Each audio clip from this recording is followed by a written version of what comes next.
Yes. Did you say hello to Heidi? I did. You did. Okay. Yes. Did you say hello to Peter? Nii. Tere tulemast kõigile, ma ütlen nii palju eesti keeles, et üritus tuleb siis ingliskeelne, aga kui on midagi küsida pärast, siis võib ka eesti keeles seda küsimust sõnastada. Aga jätkame siis inglise keeles. So, welcome to you all. I am Øyvind Rangøy. This is Leonard Schwartz. And 1 week ago, or 1 week and 3 days, I just landed in Europe after some time over in the United States. And I got to Oslo airport, where I picked up this guy. It's true.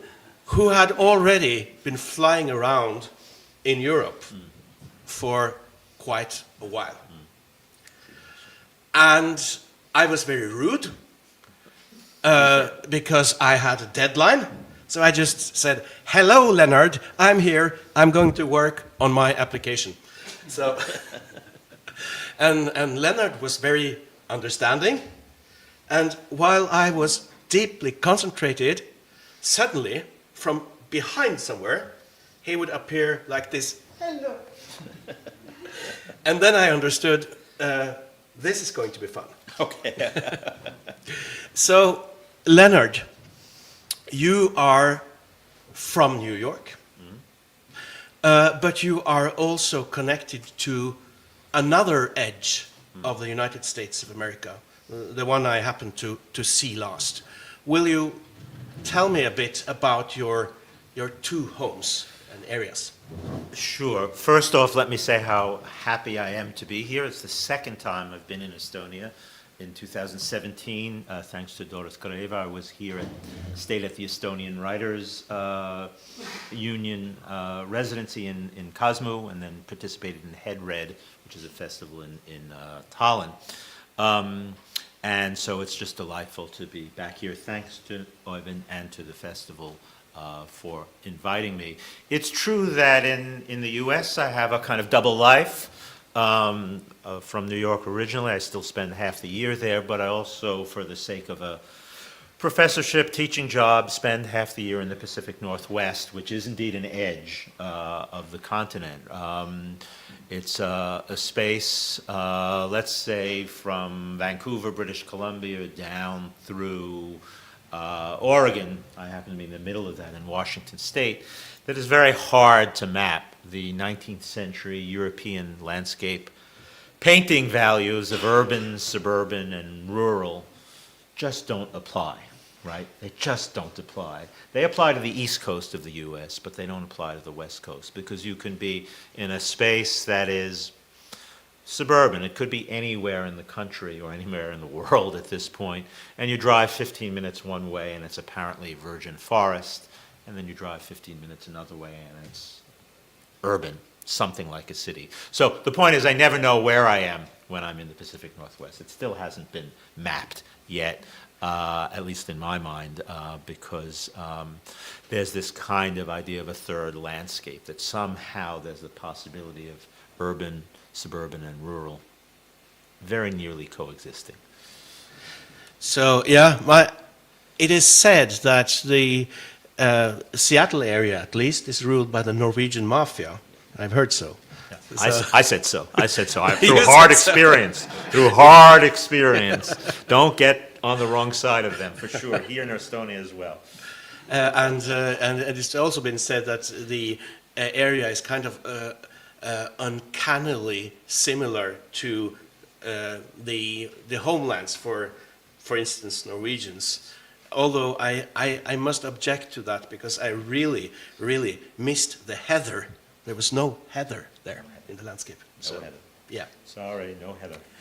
But you are originally from New York. Yes. And so you speak an Anglo-Saxon dialect. Yes. Heavily influenced by French. and you come from an English colony named after a Viking settlement. Do you feel that this exotic kind of origin has limited you? Well, you left out also that New York was colonial-wise originally New Amsterdam. So there has to be a Dutch influence subconsciously or unconsciously on anyone who's spent time there. New York is, unlike the rest of the country, certainly unlike New England, Boston and so on, because of the ferment that the Dutch left behind that we still feel. And of course, behind that, Manhattan, as in Manhattan, is a Lenape word. The Lenape may not be present as people, but they're still present in the psychogeography of the place. So there are many levels and many kind of mixings that go on. When I talk about the book Flaco Folio in a little bit, which is the story about a Eurasian eagle owl that was in the Central Park Zoo for many years in a tiny little cage. I used to visit it there all the time, and then someone cut the wires on the cage and the owl flew out. And then the debate began. Should we recapture the owl and put it back into the security of his cell or let him be free? Is there an urban, suburban, rural space in which the owl can live in Manhattan? And there, of course, was the fantasy of the immigrant in New York City, that there's a place for everyone, for everything, for every being in this Lenape, Dutch, English, you mentioned French, I'm sure there are other levels as well. Sadly, the story doesn't turn out well, but I'll save that for a little later. Yes, we will come back to the owl. But you are, we could say, a scholar, a teacher, essayist, translator, and I don't know if most of all, but you're a poet. If I can ask this way, what is poetry at its core for you? At its core, it's hard for me to say if there's a core or not. I do think of things as always non-self-identical. Consciousness is non-self-identical. Things as non-self-identical, and therefore not having cores. Things are never the same as themselves. I can maybe say that at this moment, I think poetry's function is to try and slow time down. We've seen in cinema, for example, notions of slow time in the films of Apichatpong Weerasethakul or the Thai filmmaker or other filmmakers I could name, right? And that the function in late capitalism, which is always speeding us up, the function of the film or the function of the poem is to slow time down to some kind of other sense of time that would allow for synthesis, for conception, for reception, in a way that being sped up so we can consume the next item, consume the next item, consume the next item might not make possible. There was a moment in the 50s and 60s where American poetry was associated with speeding things up. The beats were all about speeding things up, going faster and faster and faster, getting from New York to Colorado without, just by hitchhiking and getting there as fast as you can without even having to buy a ticket, right? And so that was important maybe in the 50s and 60s to think about poetry as keep it moving, keep it fast, keep it going. I think it's the opposite in our own kind of social construction at the moment. Yeah, there was... one of my good friends, the Estonian poet Veronika Kivisilla, wrote about that at some time this slow time will arrive. That was like the dream. So is that also for you kind of a dream, an ideal, something you want? Yeah, I mean, even someone like Tolkien has an idea of that in his work. You remember those creatures, the Ents, that are half tree, half human, hybrids that are able to reproduce. We'll discuss the question of the hybrid later. Were they hybrids? That's interesting. They appear to the human eye to be partially tree and partially human, but perhaps they're not hybrids. And of course, their language is very slow, if you recall. If it takes 9 hours for me to ask you, how are you? right?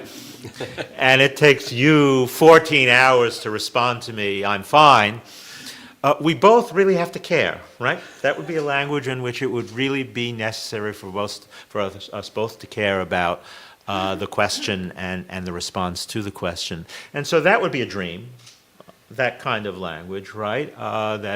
That moves past the automatism, even before we get to the question of the machines, the automatism that happens in human speech at a regular basis, right? Where, for no fault of our own, we're required to respond very quickly and answer untruthfully in short form to the question that's asked. So, sure, I think that dream is there. Yeah. Is that what makes you write, or is that something else? Oh, I don't know. I mean, it is true that writing happens on its own time, right? The mind is always months or years behind the body. What happens to one at the level of sensation, at the level of the body takes a long time to make sense of.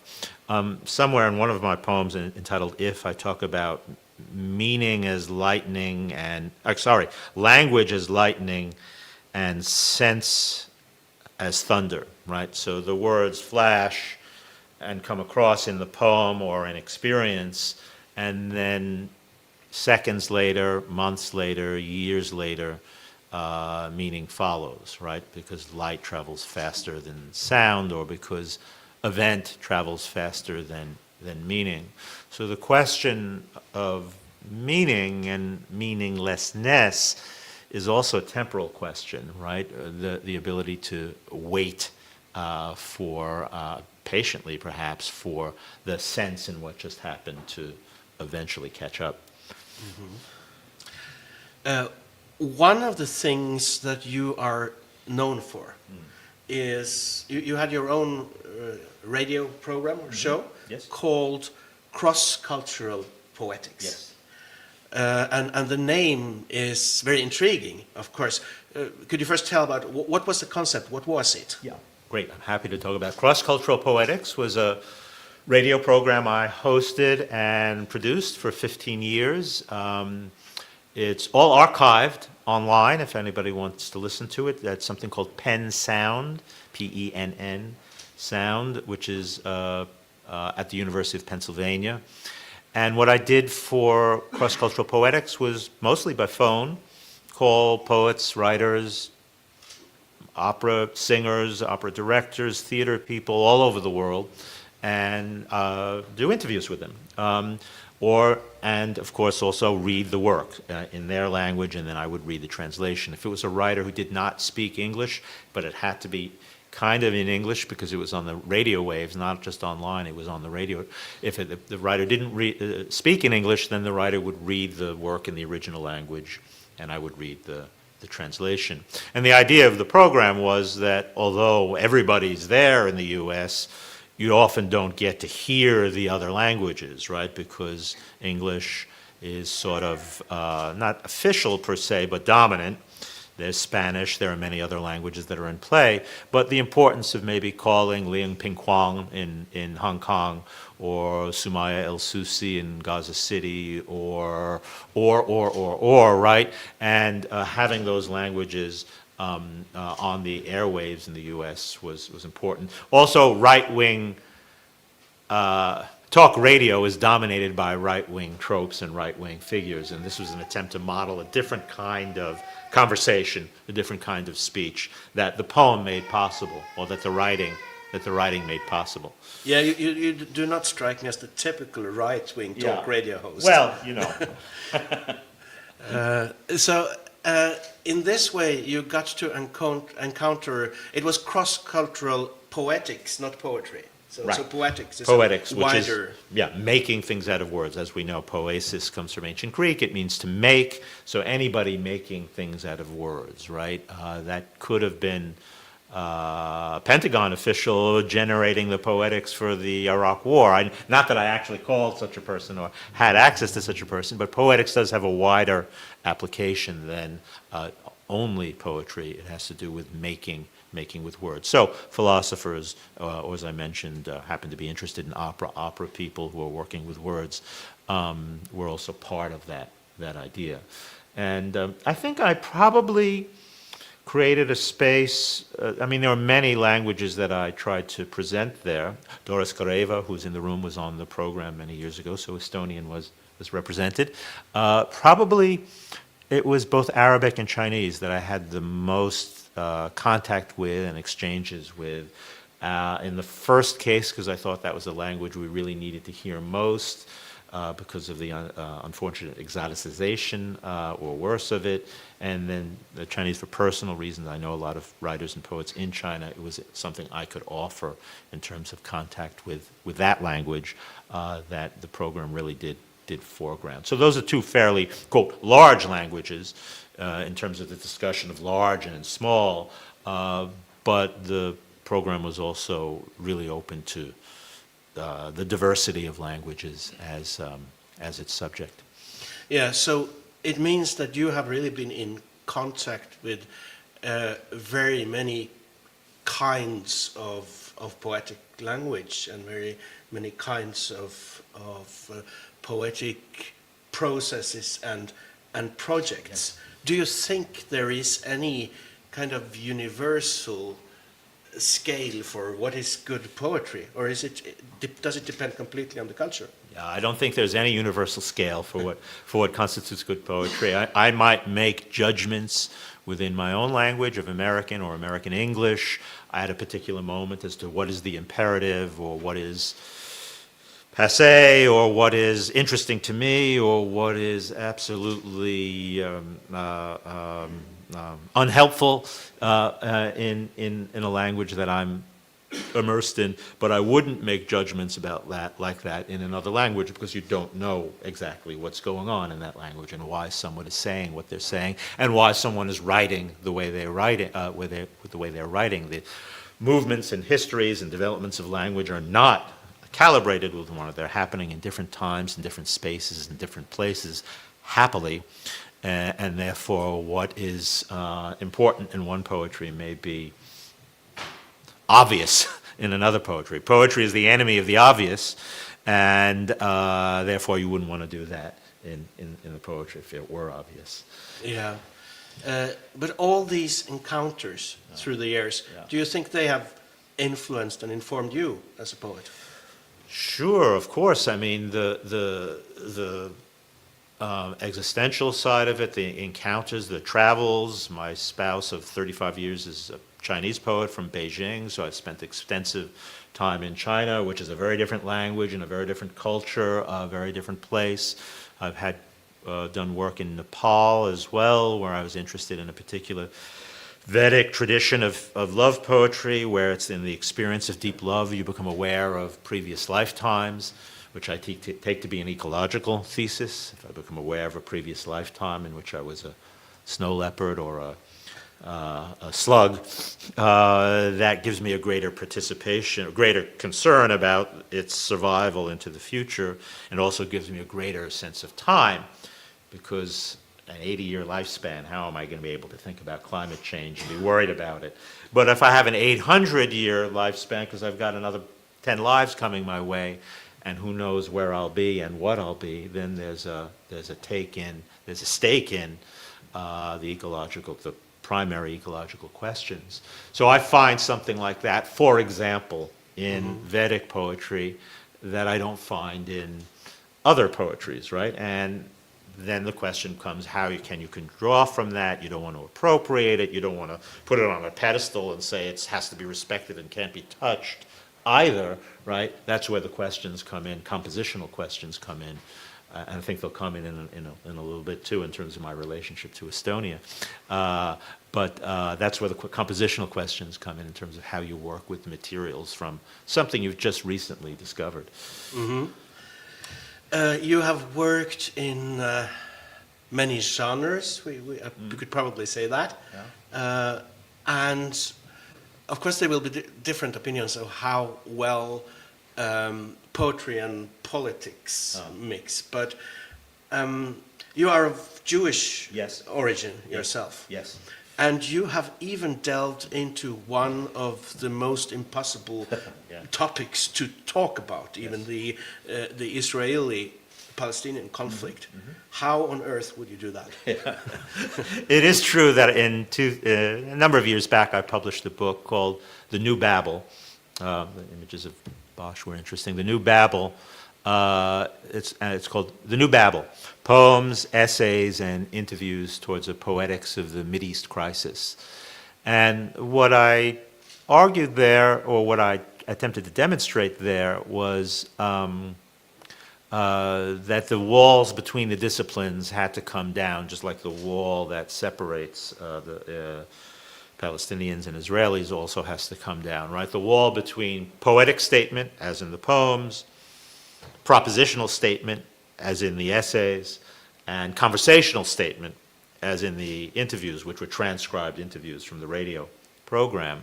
So, interview with Aaron Shabtai, an Israeli pro-Palestinian activist poet, interview with Michael Hart, the political philosopher whose book Empire, I think, had implications for thinking about all of this, and then the African-American poet Amiri Baraka on some of these questions as well. And of course, it's a complicated question. I don't know if this is exactly the right moment to try and think about how to think against the grain in every which way as possible. I talk a lot about Martin Buber in that book, who was a Jewish theologian who wrote the book I and You, not I it, but I you, and I'm dressing you as an end in yourself as opposed to an object. And he applied that directly to Jewish Palestinian. Israel didn't exist yet when he was writing this in 1947. He applied that to Jewish-Palestinian relations, where he was looking for an I-you relationship, which would be a single, one-state binational solution, which I thought was really interesting. Buber, a Zionist, arguing for a one-state binational solution with an Arab majority, right? So there are places in which you can find actually ground between. It's all been obscured and lost, and we're at a moment of incredible horror and viciousness. But if you look back at some of the paradigmatic pieces of thought about this, you can actually find common ground. So I am kind of still processing what I did the last month, where I went to the United States for the first time and crossed the border to Mexico, and then went back and traveled all the way north and ended up in Canada. And I tried to take in what your country is and isn't. And then when I think about it now, I think most of all, I learned things about Europe. So you have been a lot in Europe. Yes. Do you think that has taught you things about America? That's interesting. I'm in a interesting space in the sense that in 2023 I also became an Austrian citizen. I have dual American-Austrian citizenship, and so I'm now an EU citizen. Things get really, really bad back there.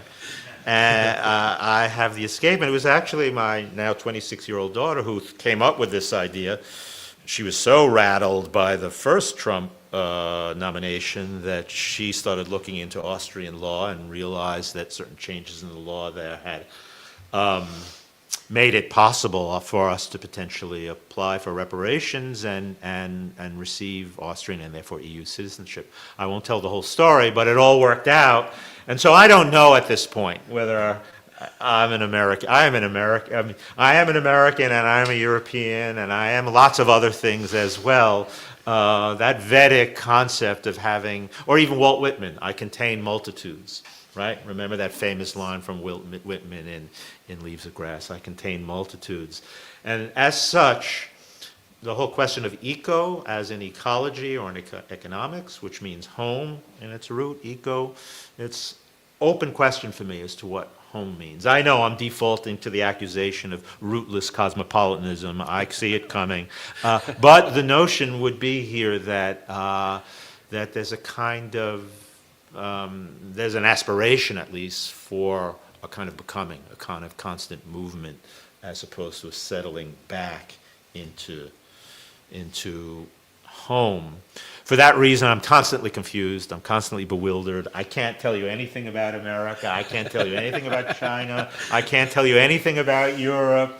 I mean, I can tell you things, but none of it would be true, right? And so I don't feel like I'm in a position to really offer. You asked me concretely, what have I learned about America being in Europe? I've been in Europe for 3 months this particular time, doing talks at universities and poetry festivals, and had a book come out in Spanish translation, so I was in Spain for a while. All I can say is I've missed individual people, but I haven't missed the body politic at all. So one of the things we put out that we will talk about is versions of freedom. Yes. And we will get back to the freedom of a certain bird. Yeah. But I mean, freedom is one of the things America has been associated Yes. with. And then again, we have this Norwegian sociologist turned comedian who thinks that no, the Norwegian welfare state is the freedom machine. Yeah. What is your concept of freedom? Well, I don't know. Would you mind, Øyvind, if I spoke for a moment here about the Kratt before the concept of freedom? I will mind, but go ahead. Because I think it'll help me to try and answer Do that, yeah. question, and it's in the air from Yes. Melis Friedenthal's talk just before this. And then I think I can better approach that question. So it is true that my understanding of the Estonian folk tale of the Kratt is that, or rather, my understanding is if I'm driving by an empty lot in Brooklyn and the house is destroyed, but in the lot there's a door to a dishwashing machine and a flat tire and a bicycle pump and got all kinds of other detritus. My understanding is that if I make a deal with the devil, 3 drops of blood, or preferably 3 drops of berry juice, so I don't have to sell my soul, in exchange, the devil will assemble all of that crap into a Kratt, all of that junk into a Kratt, and that the Kratt has 3, or at least 3 needs. One, it needs me to enslave it, which is to say it needs to work. And it needs to steal. It needs to steal. Those are those 3 things. It needs to be assembled through the deal with the devil. It needs to be enslaved and to work, and it needs to steal. And this was really interesting, particularly since when I was in Cosmo in 2017. I saw one. I saw a Kratt. One older woman bending over a machine which she gave directives to, and then it flew off. It could have been a drone, but it didn't look like a drone, that's for sure. It did not look like a drone. And in fact, it bears much more resemblance to AI than to a drone, which was a point that Friedenthal was making earlier this evening. And it's really interesting because the AI model steals language from everywhere. It presents itself as your slave. It's going to do the work for you. And it certainly involves a deal with the devil in order to work with it. So what we're all trying to figure out now is whether there's a way to substitute 3 drops of berry juice for the blood. Is there a way of dealing with this devil without being utterly corrupted by it? And so this may be more of a response to your earlier question about the cross-cultural, why I'm happy to sometimes be able to come to Estonia and experience such things and be exposed to such ideas. Because the whole question of freedom at this point is heavily weighted by our dependency on the technology, by the technology which we've created, then taking the language away from us potentially and turning it into something that presents itself as helpful as our slave, but actually potentially deeply delimiting what we can do. I'm not a Luddite. I'm dependent on everything, on the machines, just like anyone else. But I'm not on social media. I don't have a Facebook page. I don't have Instagram. I don't have any of it. So I've sort of been leery of the technology for a long time, and I'm particularly leery of AI. I don't know how free we are in any respect at this point, including any of us who think we're abstaining from this or that form of social media, because the walls feel like they're closing in. Yeah, sorry, I just have to admit that I'm kind of envious. Because, as I understand it, you have been once before in Estonia. Yeah. You spent some time in Käsmo. Yeah. Like, I've been on and off in Estonia for 26 years. I'm not still sure I've seen an actual Kratt. And you were there for I got 3 lucky. weeks. And I you, really got you lucky. saw one Yeah. immediately. Charmed existence. So, and Meelis was a kind of he was into this concept of the uncanny valley in his talk. And you actually used that word also. It was kind of uncanny that he talked about the exact thing that you arrived on. Yeah, no, I was certainly very confirmed by that as a non-Estonian, to see an Estonian writer who was also going to that concept or going to that mythic figure within Estonian literary tradition that I had sort of naively moved towards through something as vulgar as observation, like seeing one, and so that, of course, the textual way is the more refined version of that, and so uncanny, of course, is a word we associate with Freud. Freud talked about the uncanny in many of his early texts.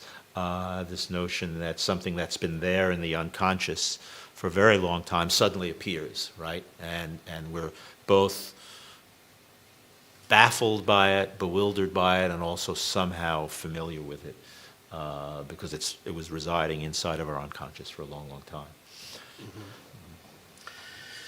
So now let's move on to Flaco. Yes. Yeah. Okay. So we have Flaco up here. Yes. And as you already commented, he is an owl. Yes. An Eurasian eagle owl.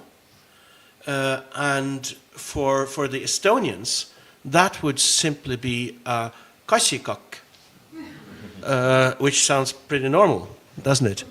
There are 100 to 200 couples, I read somewhere, in Estonia now. Okay. It's seen as endangered, but not uncommon. Okay. They will also be in Norway sometimes. They're called hubro. But you have to use this Eurasian because it's really not native to America, is it? No, it's not. It's we use the term Eurasian eagle owl. It's a curious term, right? Because it stretches from Europe through Asia. It can be found in China. I found out that it's just the sign of good luck in Burma, Myanmar, this particular bird. So Eurasian, and then in English we call it eagle owl. Not that it's hybrid an owl and an eagle, but rather because it's a big owl. So eagle is there to signify it's a big owl, second biggest owl, I think, second largest species of owl. And then owl is owl. So Eurasian eagle owl. The particular individual name for this owl was Flaco, hence the book Flaco Folio. Flaco in Spanish means skinny. It has nothing to do with this owl, who has, I guess you can find them in Spain, but certainly was not skinny. It's a big owl with fluffy feathers. So the name, again, is kind of incongruous and unhelpful for trying to make contact with the individual creature. And so, yes, as I mentioned, Flaco was in the Central Park. So Manhattan is the center of New York City, and at the center of Manhattan is Central Park, and at the center of Central Park is the Central Park Zoo. And in the margins of the Central Park Zoo, in this tiny little enclosure, was Flaco, the owl. And at a certain point, someone vandalized the coop, cage, and he flew out. And then a public debate ensued as to whether or not he should be recaptured or not. As it turned out, they couldn't recapture him, and so it sort of became, all right, let's see how he does out there on his own. It is true that this occurred just at the end of the pandemic, just at the end of the COVID pandemic, and everybody in New York City, and I'm sure the world, felt cooped up, felt that they were enclosed inside of a tiny little cage. And so part of the excitement about the owl's liberation and following the owl, and millions of people on network TV were following the movements of the owl in the US at that time. Part of that excitement was everybody wanted to be able to break out of their cage. Everybody wanted to have a free, you know, to go wherever they wanted to go, to have, to hell with security, to hell with health, to hell with COVID restrictions and so on. And so there was a lot being projected into the owl in terms of the idea of freedom, of a kind of personal freedom. It is also true, every ornithologist said this is not going to work out. And of course, in the end, they were right. A year plus into his freedom, he flew into a tall building and collided with it and died. And then the autopsy revealed 3 different types of rat poison that were inside his body that had disoriented him sufficiently that he flew into a building, right? So the dream of somehow it being a rural, wild enough space for a Eurasian eagle owl to live in was upset by the fact that there's lots of rat poison being put out to kill the rats, which also affects the creature that preys on it. In a little bit, maybe I'll read a few pieces from the book. Anything else you think I should say in advance? I thought. Oh, yeah. We have him. Yeah. Or her, him. Him. It was a him. It was a him. And so this picture is by the artist. Yes. So you made. Absolutely. How are you? I wanted absolutely. The book is a collaboration between myself and a visual artist, a German artist who lives in New York, Heide Hatry. And she's really interesting. Her previous book prior to this was called Icons in Ash. And what she developed in that book was a technique. Someone passes away and is cremated and leaves their ashes to her. And she has a technique for, with those ashes, creating gluing those ashes together and creating a portrait of the deceased out of those ashes, right? So icon, like Russian Orthodox icon, where the icon is the saint, right? You're looking at a portrait of your beloved that is your beloved in terms of the cremated ash. And what she did for this book, for a year, she lives very close to Central Park. She was following Flaco's movements in the city. And as you may know or may not know, owls do not defecate. They can't defecate. What they do is they throw up packets of bones, that which they cannot digest, bones and fur and so on. They throw up these pellets, or packets really, which you can break open and then, so this is what Heide Hatry was doing. She was going to the trees that Flaco was spending the most time in, finding the packets of undigestible bone and fur, bringing them home, using the technique she usually uses on human ashes, and then creating portraits of Flaco out of his own prey, items. So the idea is that, I don't know if we can get into the heart or the mind of the owl, but we can, or she did, get into the digestive system of the owl in order to create the image. So there are several types of image in the book, but one of the types of images is created out of the owl's own rejectamenta, undigestible rats and also pigeons that he was eating.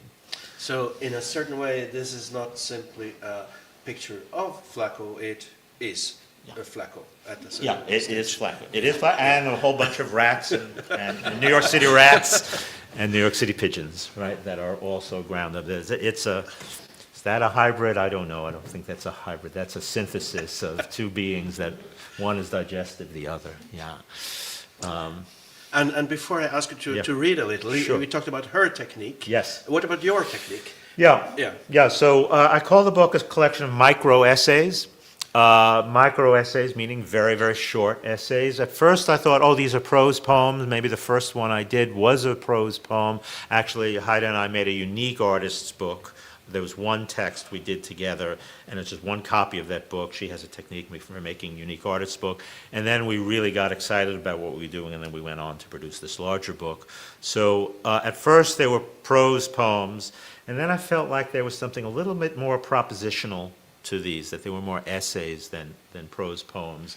And that the idea of a micro essay might be a little bit like bird watching, where you get a quick glimpse and you see something through the foliage and then it's gone.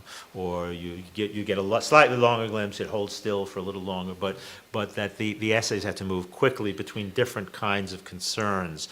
What the owl means for the Lenape in Manhattan, for many Native American groups, the owl is verboten. You don't speak about owls. They're birds of ill omen. It's not to be spoken about. I felt still comfortable speaking about this owl because it's a Eurasian eagle owl. It's not a North American owl. I wasn't violating a certain code there. But in other cultures, so I wanted in the book to be able to look at different ways in which the owl is seen in different cultures, and also the imaginary between New York and Europe and New York and Asia, since it's a Eurasian eagle owl. So compositionally, technically, the idea of an essay that makes a quick point and then moves on. And then you will also have passages that are either clearly quotes, or they would be titled like Wikipedia or New York Times. Yeah. So you're stealing yourself. Yeah. Kratt. Well, the book is bookended by just two official accounts: the Wikipedia account of the story of Flaco, and then the New York Times account of his autopsy at the end, as if that were the story. And then in between, I'm trying to tell a counter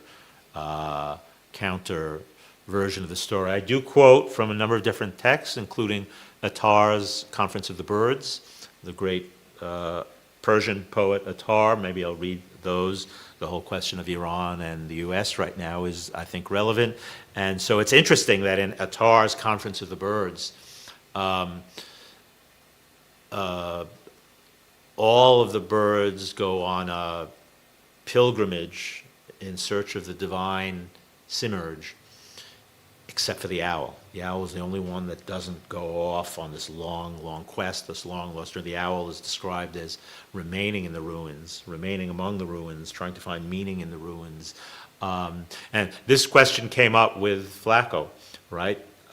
Which is, why is he staying in Manhattan? Why doesn't he just fly across the Hudson River and go to Colorado? I mean, why is he staying in this urban environment rather than... And it turns out Attar and the Conference of the Birds knew the owl quite well. The owl does not go off on large migrations. It does not fly off long distances. It stays put. Even if New York City could not possibly have been the ideal circumstance for it, it remained.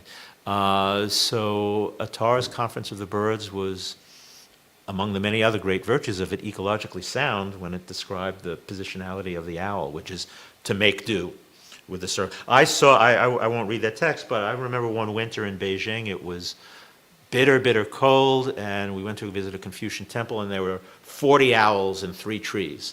Owls don't flock normally, right? But it was so cold that winter, and there were so few trees, so that when they flew in from the steppe, they just made do with the presence of 39 other owls in the tree. And this seems to be one of the characteristics of that we can learn from this creature, trying to make do with the broken, fragmented aspect of the environment. And this is where it connects up with the idea of the Kratt as well, which is a bunch of broken pieces that are then assembled into something that we also hope to be able to make do with. So this I will let you read a little now, but did everyone follow Flaco? How big a thing was it? It was a major public animal. I'll use the term public animal. It was a mass phenomena where this isn't the only book on Flaco, right? There are books of photography, there are books of natural science, and so on. It was being followed by millions in the northeast of the U.S., the country as a whole, and I believe also internationally covered by at least in the English language media in the UK and elsewhere. So yes, this one owl became a matter of grave interest and investment and projection for many, many human beings. So let's meet him. Yeah, okay, very good, thank you. So I'm gonna, it's a small book, but we have limited time. I'll just read a few pieces from Flaco Folio. Eagle Owl 1. The death of an eagle owl ends up meaning something to millions. Other such small deaths proceed amidst the enormity, unrecorded. Certain types of animals, including our type, scavenge for the absolute. One stands in for many.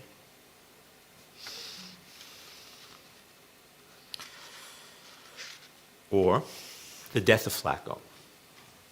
The raven is the bird Poe associated with the announcement of death. Did a raven appear before the eagle owl's greatest admirer to announce the accident that very night? Which ornithologist predicted the inevitable the most clearly well before? Exactly how many died during COVID before the eagle owl broke from the memory of banging pots and pans to offer the city a new conceit, a hero, a narrative contra confinement? We were all erotic animals. That's what makes his death so terrible.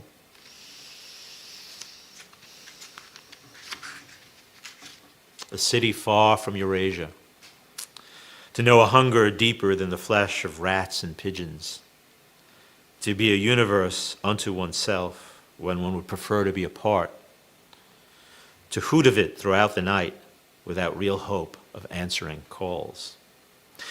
Parenthetically, this text was the first one, the one that Haida and I got going on. And it's also really interesting because Flaco was hatched from an egg in a zoo in North Carolina, then shipped to the Central Park Zoo where he lived for 10 years. In the 10 years he was in the zoo, he never made a sound. He never was observed making a sound, at least. Every night after he was free, he was hooting. He was calling out every night. So it is fair to infer his libido was liberated by getting outside of that cage, right? He went from total silence to calling out for a mate every single night. It's still a tragic story because there wasn't a single other Eurasian eagle owl on the continent, never mind the city, on the continent.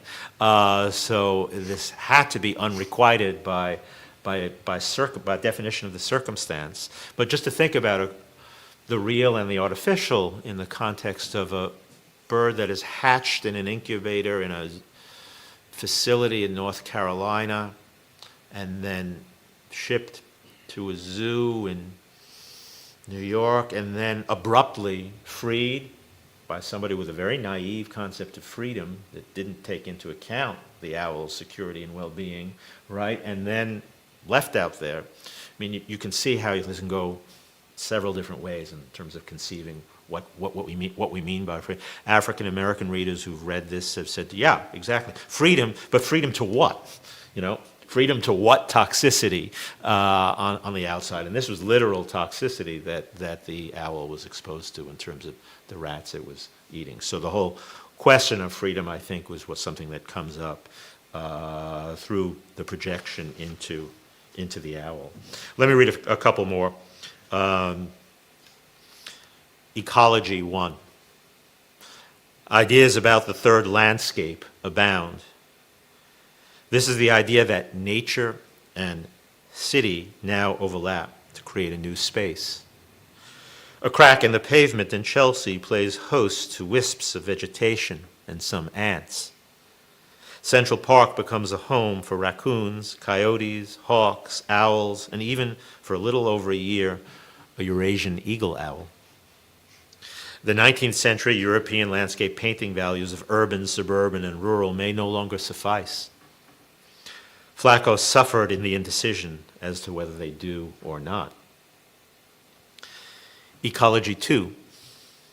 Ants don't care if it is Chelsea or Washington Heights across whose sidewalk and side cracks they scuttle or parade. Yet there is nothing natural about Flaco's presence. Out of step, out of wing, but adapting. New and unexpected circumstances greet us all. Eco means home, but it isn't clear what home means. Flaco refreshed the grounds of perception, and in the richness of the specialized feathers covering his breast and head, the city itself fought back against its own deficiencies. Just to comment here on this notion of a third landscape, which is that there's a crack in the sidewalk, and in that crack is some weeds that have taken root, and they're sort of surprising everyone by being there. Earlier this afternoon, Doris Kareva spoke of Estonian poetry as a weed. We are the weeds, I think is what you said. That is something surprising that pops up in a space that it's not supposed to be permitted in or not supposed to be allowed in. And so that notion of maybe the Estonian poem or maybe the poem as a kind of weed that wasn't planned for and is able to find some soil, some nutrients, some nourishment in the crack in the sidewalk and manage and make do. I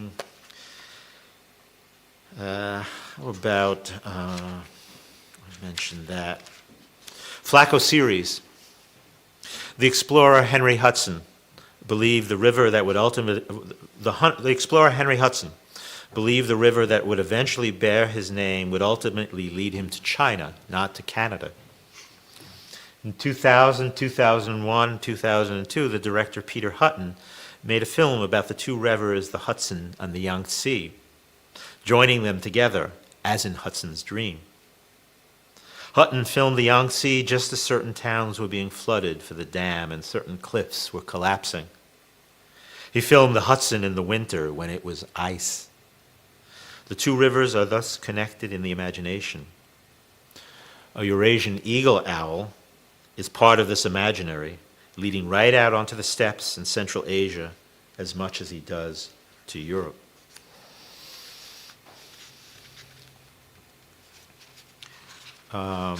Read a couple more, and then I can always come back to it later, but let me read a couple more. Self and other. There are murals of Flaco, spray painted all over the city. On the Bowery near Stanton, on a wooden board that is part of a business's facade, is a painting of Flaco's head, only the head, bright red against a background as yellow as his eyes and beak central, black and white tears that might also be feathers shedding to each side of his face. Near Houston Street, a giant multicolored Flaco towers over a rendering of the city's skyline, a blue snake slithering rightwards above the owl's head. Coming up from the subway on 2nd Avenue is a cross-eyed Flaco with King Flaco, rest in peace, spray painted in black over a blue background under the tuft of his left ear. The testimonials are to eye contact, to I and you, to the expressivity of the face without expression, to the expression not of the personality but the soul. So yeah, the owl makes eye contact. The owl has those big eyes. The owl will look into your eyes. This is what we're all lacking to the extent we're married to our screens or enslaved to our screens. And I think part of the attraction of the owl was the gaze, and the reciprocal gaze, not gazing at the object, but the reciprocal gaze of the owl. Every one of the murals I saw, kind of memorial murals that went up after Flaco's death in the city, emphasized the eyes and the ability of the eye to look. So I mentioned Martin Buber's I and You earlier. This was that idea, or Levinas's idea of the ethics of the face, in which it's the encounter with another human being's face or another creature's face that guarantees a certain both freedom and responsibility. Freedom to say whatever I need to say, responsibility because I'm saying it to you, right? And I can see your face and I see you're responding to it. So something about self and other. I'm going to read those two quotes from Attar, because the Persian poet, Persian poet who wrote The Conference of the Birds, I think they're particularly helpful. This is a translation of Attar. The owl came forward with a bewildered air and said, I have chosen for my dwelling a ruined and tumble-down house. I was born among the ruins, and there I take my delight, but not in drinking wine. I know hundreds of habitated places, but some are in a state of confusion, and others in a state of hatred. He who wishes to live in peace must go to the ruins, as the madmen do. If I mope among them, it is because of hidden treasure. And then the Persian expert, or Iranian expert, Elizabeth Gray, who did the translation, also wrote her own poem, which I quote after Attar. Quote, like a crazy, I have shed the lived-in places, chosen ruins, for the silence, for those mountains when the nameless dead remove the talismans, and you can sense the blue dome fragment in the household wall. Elizabeth Gray, the owl declines to accompany the other birds on their quest for the divine Simurgh. Short one. From the beginning, I so hoped the eagle owl could make it out there on his own. You had to hope for that. You had to hope for that. And maybe I'll stop there for now. But I will say that I want to say a word about Haida Hatry again and the images in the book. This is one type of image. There's another type of image that she created in the book. An owl, like many birds, preens its feathers. There is an oil gland on the bird's body. It will dip with its beak into that gland and take oil from it and be preening its feathers for maximum slickness. The power of an owl's flight is not in its ability to fly far, but it's in its ability to fly silently without any sound. And this partly is dependent on the slickness of the feathers so they're not brushing up against one another. But this means that when an owl hits a plate of glass or a pane of glass, it leaves an imprint. And while we didn't have such an imprint for Flaco, there are imprints of owls hitting glass. It's like the death mask of a human being, right? It's the moment in which the owl hits the glass. It leaves an imprint because of those oils. And so there are images of owls hitting glass. Sometimes you can tell that at the last second the owl realized what was happening and was trying to pull back, and the imprint is vague in other places. In other cases, it's just direct hit, and you can see very clearly the fullness of the body. So what Haida Hatry did was find some of those images and find ways to work with them in this book as a way of thinking about the moment of Flaco's death, the imprint that he leaves on the glass, what that imprint means, whether there's some way in which the owl flies through the glass, so that there's that kind of image in the book as well. Let me stop there in terms of talking for you. I'm already kind of haunted by the question, who is my Flaco? Yeah. But, yeah. So let's zoom out a little, and I just came to mind when I came to Estonia. There was a strange word. I didn't know why they use it for that, but when you were in a bus and you had a ticket and you would use this kind of very mechanical thing to kind of chew through it, they called it composting. I don't know why they used it about that, but I mean, at least my memory works this way, that like up here you will have objects that are very easy to recognize, like from yesterday or something, and the farther down you get, the harder they will be to actually make out what it was. Right. And in the bottom it will be more like soil. And as I understand, this is somehow how you see text, Yes. is it? Yeah. Yeah, no, thank you. Thank you for reminding me that. It's an important question. The term composting, to propose the term composting, to think about our writing, to think about how we write. I know I always speak about writing from the black of the page. There's, in my view, no such thing as the white of the page. There's always language already there. And one is trying to move that language around or discover something that's hidden inside of, or trying to figure out how to work with the black of a page. Any sculptor knows if she's working with marble, she has to find the mountain, she has to find the quarry in the mountain, she has to know how to quarry the marble out of the mountain and set it up on the pedestal in the studio before ever going to anything like expressive work, right? You need to know where the material is coming from. And that's true for us as writers as well, although sometimes we forget about it because it's all in the mind, or it's all at some level not visible. I won't say invisible, but not visible right away. But we're also working with material, of course. We're working with the material of language. We were talking about the material of wood yesterday, but we're working with a particular material of language. That's the black. That's the printed language, right? And so then there are different ways of thinking about how to approach that blackness. Some people speak about appropriation and are worried about appropriation. Have I appropriated the Estonian Kratt in my writing? Have I appropriated lots of other things in my writing as well? But so there's that concern. Musicians sometimes talk about sampling, to take something from here and something from there and sort of weave it into the composition.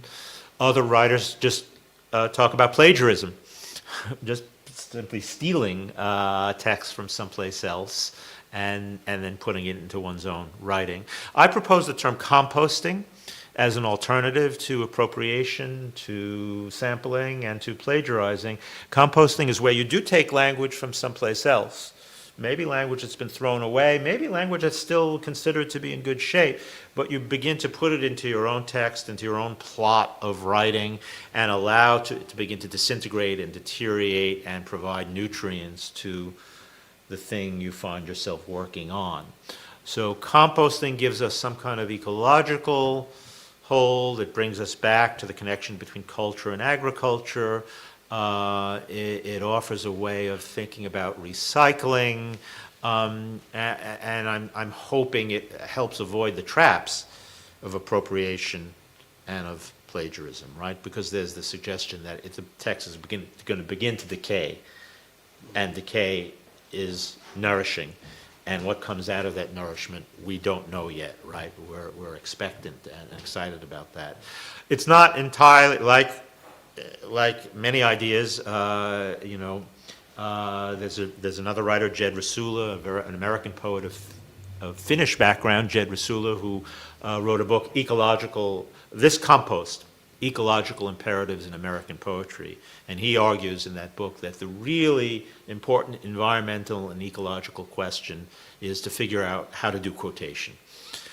Not necessarily to write a poem about nature per se, but to think about the nature of quotation, because it's in quotation that I'm taking text from somewhere else and I'm putting it in over here. And it can't be any longer like Duchamp taking the urinal out of the men's room and then just putting it in the gallery and saying, see, once it's defamiliarized, you see it in a different way. It has to actually be allowed to start to fall apart. It has to be allowed to start to become something else in the process. So not appropriation, not simply taking it from one place and putting it someplace else and being startled by the newness of it given the sociological shift in circumstance, but actually allowing it to be nourishment for something new that's going to grow out of it. So that would be my gloss on the term composting and its potentialities for thinking about our shared writing lives in all these languages which are separate and yet intertwined and different. You know, I briefly mentioned during the 2008, 2009, 2010, when the Bush administration was deeply influenced by Huntington's notion of a clash of civilizations, and that we were fighting two wars because of a clash of civilizations. My response to that was to try and write a series of poems in English that used only English words derived from Arabic to demonstrate the intertwining of the languages, that there was no clash of civilization, rather than writing an angry essay saying there was no clash of civilization, trying to demonstrate that you can't speak English without also speaking Arabic. Languages are intertwined. These words are composted into English, so much so that maybe we don't notice algebra, alcohol, or mulatto, or giraffe, or tabby. My favorite word was tabby. Tabby cat, you know, we have a tabby cat. There's a neighborhood in Baghdad, Al-Tabia, where they've been making carpets for 1,000 years that have that pattern, and somehow that transformed itself into the word tabby, as in tabby cat. So it's in a certain hybridization that we can maybe become conscious of the ways in which fullness, not purity, right? A fullness of language as opposed to a purity of language. I will let the audience ask you some questions, but first, I know where you are spending time now, except Tartu, Yes. because that would be back in Norway. Yeah. So, I am a resident right now at Øyvind's extraordinary writing residency on Rangøy Island in northern Norway. It would be undisturbed writing time except for him. And one other guest who's there, and the conversations are really stimulating, so I really recommend it. So that was a product placement. But, but what I wanted to ask, I've observed you, not all the time, fortunately, but are you the kind of poet who would also say something about what you're working on, or would you prefer not to? No, I'm happy. I'll say something I was just working on. Well, certainly part of the residency I'm there for is I have a project pertaining to mosaic and Kratt, and the dialectic between the two of them. So I'm interested in the visual art mosaic, where you're putting tiles together to create an image, but what would be the verbal or literary equivalent of a mosaic? I also have an etymology for the English word mosaic. How do you say mosaic in Estonian? Mosaic? Mosaic, same thing. So an etymology for mosaic, which obviously it's connected to Moses.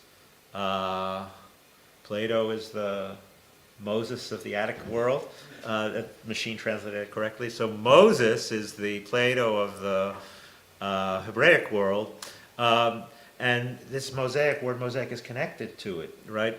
But in what I read or what I dreamed, it's connected to a very specific moment in the narrative, which is that Moses goes up to Sinai to receive the Ten Commandments, and then he comes back down, and while he's been gone, the tribe has gotten extremely restless, and Aaron has constructed a golden calf in order to placate the mob. And they're all dancing around the golden calf and engaging in idol worship, which is the one thing they're not supposed to do. And Moses takes the two tablets he's just received from his God and he smashes them to the ground in rage and frustration. So I suppose for believers or people who are reading the narrative through, we all know Moses goes up and gets a second set of tablets. But for the rest of us, the etymology of the word mosaic is Moses calming down, realizing what he's done, getting down on his hands and knees, and trying to piece together these little bits of the law, or of the totality of the law, into something functional again, through a mosaic practice. So I'm interested in two things. One, Moses has achieved something fantastic. He broke all 10 commandments in one act. That's an achievement. Maybe someone can commit adultery and murder simultaneously, but all 10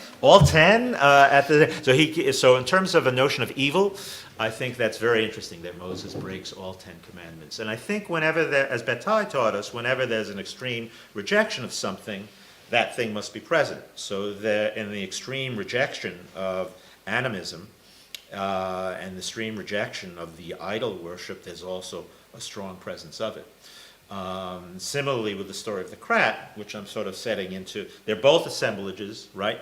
Moses putting the Ten Commandments together is an assemblage, the mosaic is an assemblage, so is the Kratt an assemblage, which is fully embracing a kind of animism.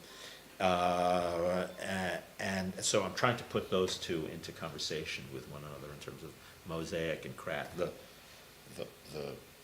ultimately conquering monotheistic tradition and the ultimate the weed still growing in the cracks of the animist tradition.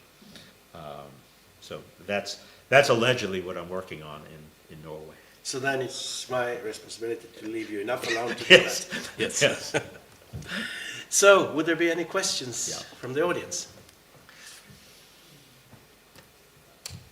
Thanks. It was really interesting, and I felt that you actually had this close connection to this what I was trying to say. Absolutely. But By chance, just by chance. But I have one.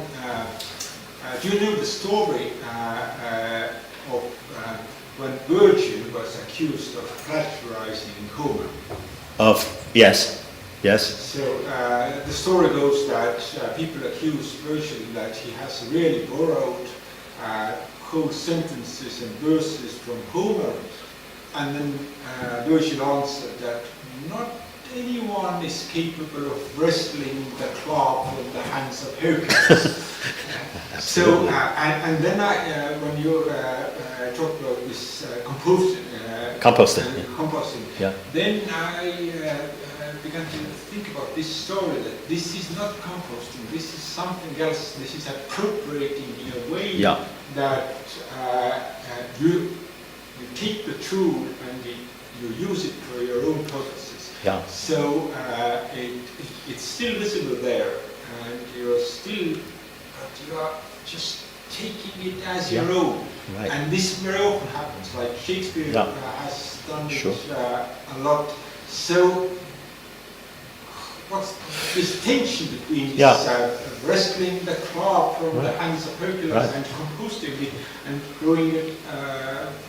Sure. I mean, Harold Bloom, the American literary critic, has that theory of the agon, right? That what literature is that wrestling with the previous strong reading to take the reading away. Milton has to wrestle with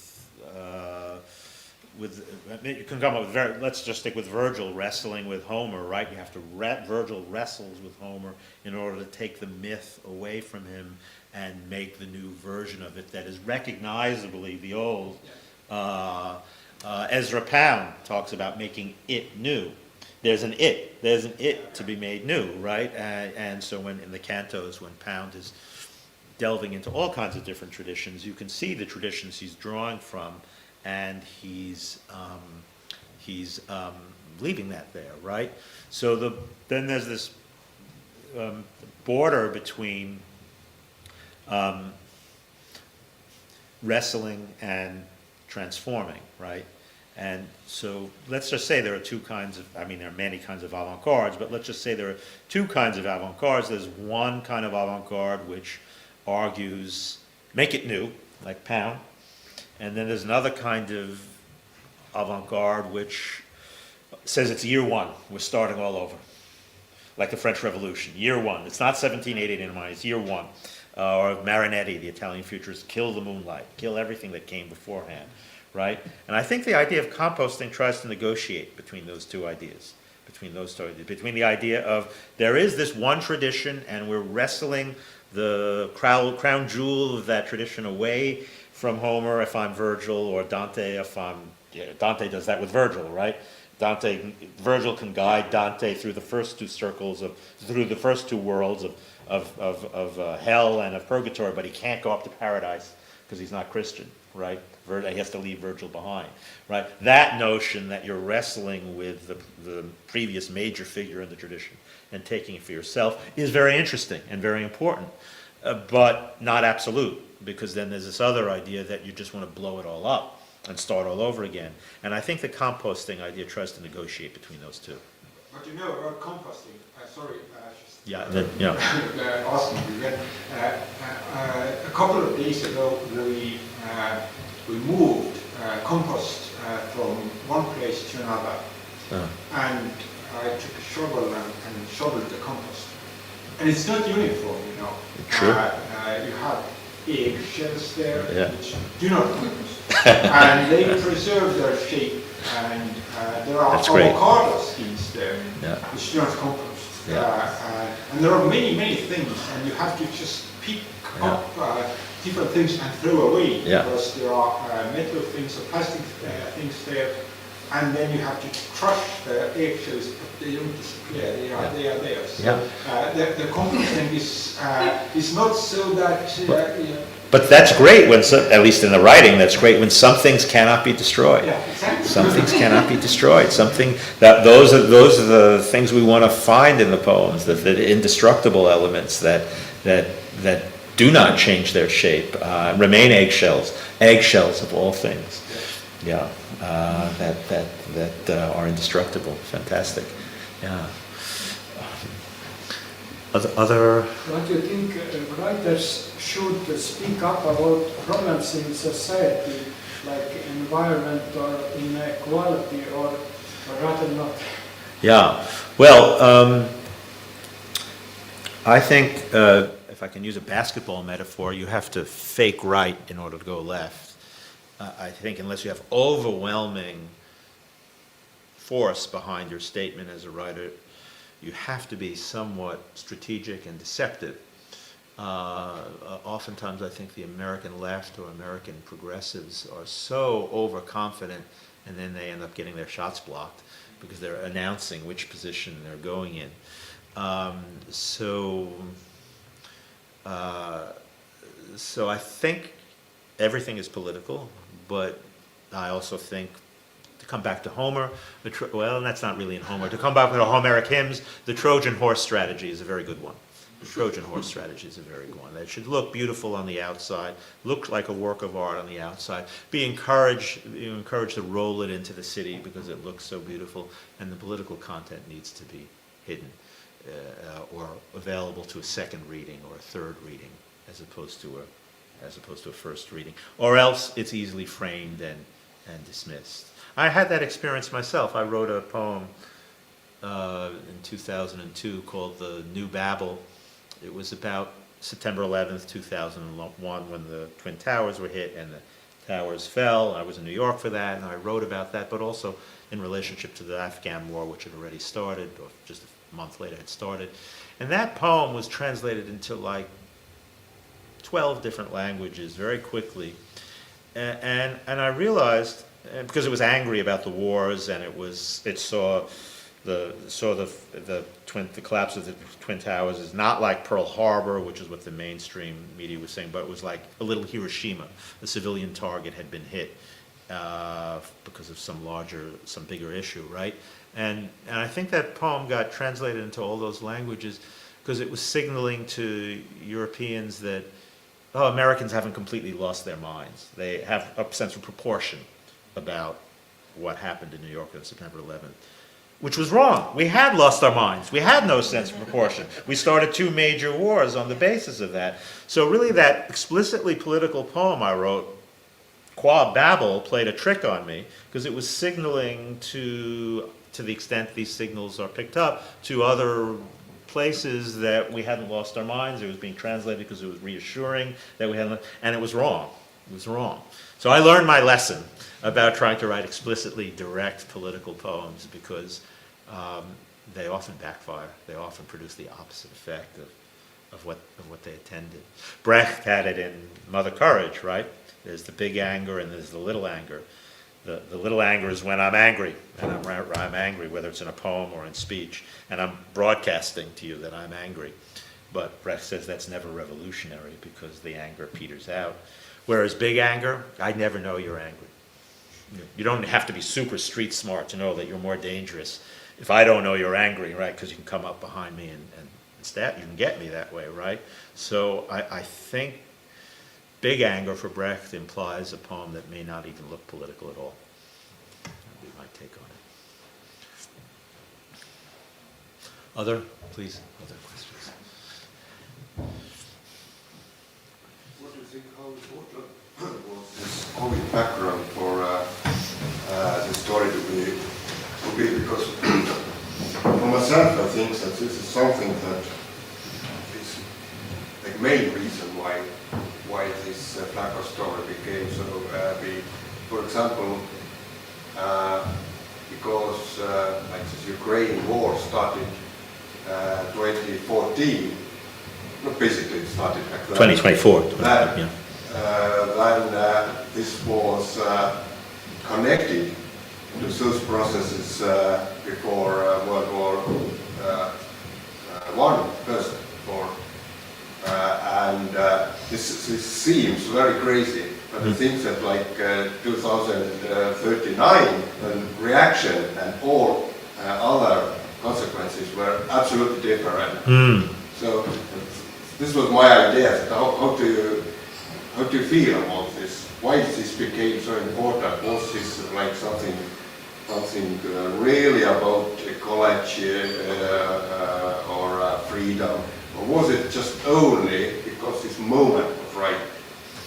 Yeah, it's tough for me to say. I think there is a linear sense of time. One thing follows another. And then there's a non-linear sense of time in which some history that happened 100 years before or 200 years before suddenly is activated again, and we're within that time frame and that time. So I think it's both connected to a linear sense of time. There was a pandemic. The pandemic had us all cooped up. There was a desire to be able to break out and be free, geographically, sexually, socially, in every possible way, and the owl was a fulfillment of that, and the owl died for that, right, because that was not really a possibility. In a way, I have one piece which I link Flaco to Trumpism, because at some level, Trumpism is a kind of male, I don't even need to use a condom. I'm a male kind of, like, should be completely free. There should be no limitations on my freedom, whatever I want to do. And that was embodied in a way in this desire for Flaco just to be able, let's not be concerned about safety. Let's just, he's totally free. He should do whatever he wants, right? So it was connected in those linear ways. But I also think it's connected, there's another temporal question about human beings have been looking at owls for hundreds of thousands of years, and owls have been looking back for hundreds of thousands of years. And what happens in that particular contact between a human being and an owl seems to work out very differently in Burma than it does for Native Americans, than it does for Persians, and so on. So I think there were many different timelines that were in play here, and that's part of the attraction, of course, to bird watching, or to looking at this particular bird and having the bird look back. I know it's not very specific in terms of my response to what you said, but it just makes me think about the different kinds of temporality that are in play simultaneously. That is, one is both. I'm 50, I'm 51, I'm 52, I'm 53, but I'm also 50, I'm 6, I'm 14, I'm 93, I'm 72. One is bouncing around also in terms of one's own sensibility and consciousness at any given moment. No core so much as a constant process of becoming. Other? Yeah. Yeah, I think we have time for about one more question Yeah. before we have filled the suggested time. Yeah, yeah. I understood that we are lucky to be kind of the last event here, so people don't Yeah. have to run. But Right. Please. Could someone say something about this owl in Estonia, and in particular associations that you might have with it? I didn't come across that when I wrote the book, and now I'm sort of regretting that. But what was the term, the Estonian term for eagle owl? It wasn't as cumbersome. Kashikak. Translated for the screen. Yeah, it's a cat owl. Cat owl. Yes. Cat owl. Yeah. And In fact- actually, the cat owl is another owl in Norwegian. Yeah. Interestingly enough. Yeah. When Haida Hatry first saw Flaco in the tree, she said it was amazing. At first, she said she thought she'd seen a bobcat, Yes. It's a big wild goose. I thought it was a bobcat in the tree. And then only after I was looking at it for minutes, 10 minutes, or did I realize it was the owl, the bird. So the cat tree, because of the eyes. Because of the eyes. And the ears. Exactly. Or the appearance of ears there. Yeah. But please. In folklore, they're associated with the devil. With the devil. Yes. I do have a question for you. Yes. Do you think we as human beings are ever able to figure out what the owl thinks or feels when he or she is looking back at us? Yeah. There are 3 micro essays in here which are in italics, which I present as the thoughts of the owl. But also my answer is no, I don't think we can figure it out. I think we can try, I imagine it, I put it in italics. I'm not super ambitious that these are the thoughts. I knew we could get into his digestive system. Hatchery demonstrated that, but I don't think I can ever get into I can't know what that owl is thinking or feeling. I can only guess. I can maybe only imagine. But I think, like T.S. Eliot said, for us there is only the trying. The rest is not our business. That's in the 4 quartet. So I think we need to try. Just like it's almost nearly impossible to grasp what's happening in another human being's mind, right? We don't know what's happening in one another's mind, but we should try. We should try. That would be my take. The devil is associated with the owl here. That's very interesting, particularly in terms of associations in my mind with the Kratt, with the figure of the Kratt, which I'm also thinking about and have encountered directly and personally. And so, could you say a little bit more about the alliance between the devil and the owl? I would have to look it up. You have to look it up. Okay. Okay. Well, thank you. I will also look into it. It's really interesting. Any other just Estonian owl associations? The cat owl association. Sign of wisdom also? Huh? Or isn't it the oldest metaphor of sign of wisdom? Right. So for the Greeks, the ancient Greeks, the owl is associated with Athena, goddess of wisdom. She has an owl on her shoulder. That primary association of owl with wisdom coming to us from the goddess Athena and from the ancient Greek tradition. Sometimes we think that's universal. The owl is wisdom everywhere. It isn't, but it is importantly so. That what is in Finnish? What is an eagle owl called? I'm not sure about this particular. Yes, this certain. Okay. Yes, but like the general name is pöll. Pöll. Oh wow. Sorry. Yeah. That's so funny. What about Pöll made you laugh? It was just. It's just a funny word. A funny word. Some Pöll. Finnish words are funny. Sorry. Is that a good thing to end up? Some Finnish words are funny? For someone who has learned Estonian first. Yeah. And it's vice versa. Yes. Can I ask one? Yes, of course. You referred to this Persian tradition about those 20 birds, but now I remember that I guess it's there for them it wasn't so smart or like for Greece. Basically, in this story it's also more about collective wisdom, and Ur was basically like some sort of outcast or a social person who lived in ruins with demons, basically, because it's a place for demons.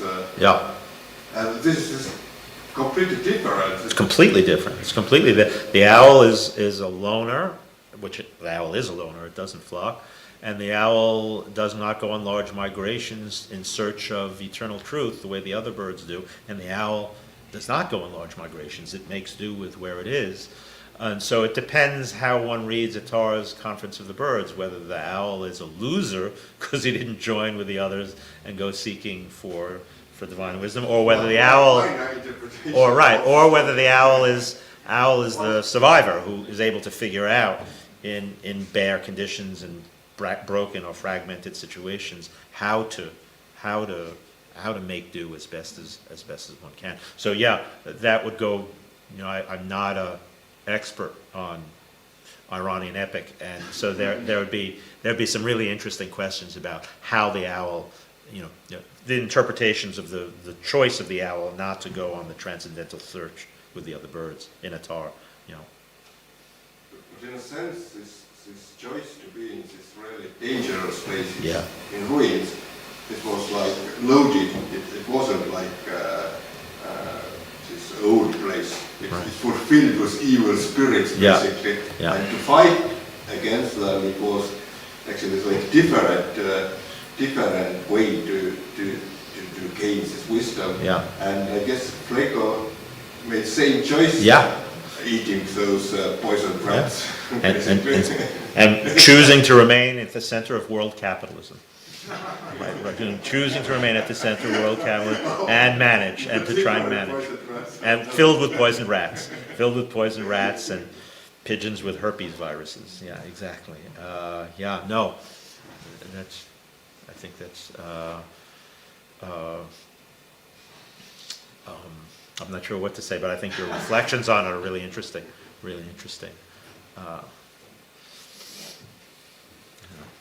So, I don't know whether owls are wise or not. I know owls are wise in the Greek tradition. I know owls are taboo, not spoken of in Native American traditions. I know owls are loners in the Persian tradition. I went into, after the book was published, I went into a shop to have some dry cleaning. And I saw that the wall of the dry cleaning place was festooned with images of owls. And so I asked the proprietor, well, all these owls? And she told me she was from Myanmar, from Burma, and that owls are good luck, the sign of good luck. That's why they have all the owls on the walls there. And so there were some cards made up with this picture on it. I went home, I brought back, and I read up on it online, and I saw that owls, pairs of owls, are really good luck in Burma. So I went back with 2 cards with this picture, and I gave them to the proprietor of the business. And now when I pass by the business, I see them right on the front door. Right on the front door of it, the two images of the owls. So yes, they mean very different things to different people. And it's all the one bird. It's all the one species of bird. It's all the owl. And we look at it and see very, very different things. So I don't remember whether I said it, but this is the only copy here today. That's my only copy But today. it's easy to order on Amazon or other bookshops. Yes, for those for interested. sure. And we even could read the language, some of us. So Yeah, we're lucky. I do have the advantage of writing in American English. So thank you all so much for coming and being with us tonight. So for Leonard, for you, your official duties are fulfilled here. So you will just have to enjoy the I am rest of the planning festival. to. There are so many great things. Kim Simmons and V. Wang is reading, and then Kim Simonson tomorrow, and I'm sure there are other people in the room who are also reading or performing tomorrow or later in the week. So it But looks you like a rich week. You will stay here for the I'm going to be here the whole festival. week. I'm not Yeah. planning to rush away. Nothing against Rangøy residents. I'll be back there next week. But since I'm here in Tartu, I think I really should have a look, get around a little bit. So thank you so much for your attention and interest. Thank you.